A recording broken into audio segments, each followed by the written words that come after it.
Comment Tsahal a réussi à éliminer des hauts responsables du régime iranien, à obtenir la supériorité aérienne au-dessus de Téhéran et à démanteler environ 85% des systèmes de défense aérienne de l'Iran? Mettons en lumière les réussites de Tsahal face au régime iranien pendant l'opération Rugissement du Lion, semaine par semaine.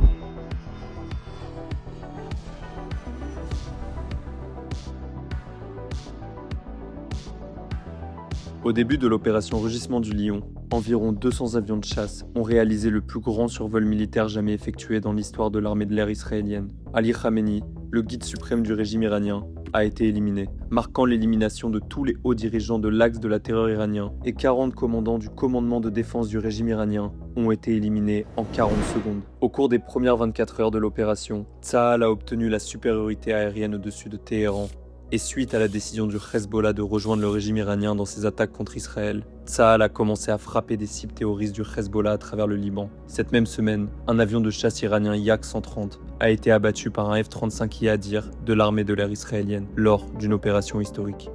Dès la deuxième semaine de l'opération, le chef du bureau militaire du guide suprême iranien a été éliminé, ainsi que le commandant de la division Imam Hossein.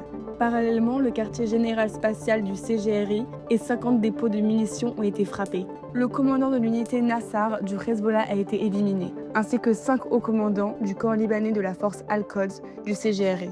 Au cours de la troisième semaine, l'armée de l'air israélienne a frappé de nouvelles cibles, notamment le principal centre de recherche de l'agence spatiale iranienne et le quartier général naval du CGRI. Des figures clés du régime iranien ont été éliminées. Ali Larijani, le dirigeant de facto du régime terroriste iranien, Gholam Reza Soleimani, le commandant de l'unité Basij, Hassan Ali Marwan, le nouveau commandant de la division Imam Hossein, moins d'une semaine après son prédécesseur, ainsi que des responsables du renseignement et le porte-parole du CGRI. À la 4e semaine de l'opération Rugissement du Lion, un centre de commandement à Darhier, des stations-service finançant le Hezbollah et d'autres infrastructures ont été frappées dans le sud du Liban. Par ailleurs, Tsahal a éliminé le haut commandement de la marine du CGRI et l'usine d'eau lourde d'Arak.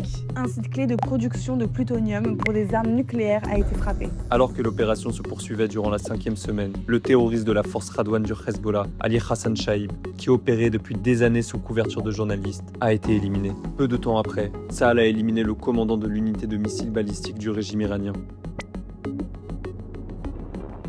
À la 6e semaine, Tsahal a frappé le complexe pétrochimique chargé de la production de matériaux chimiques utilisés pour des armes à Machar, ainsi que l'un des derniers sites restants servant à produire des composants chimiques critiques pour le développement de missiles balistiques. Peu après, la plus grande frappe coordonnée à travers le Liban depuis le début de l'opération a été menée, et le secrétaire du secrétaire général du Hezbollah a été éliminé.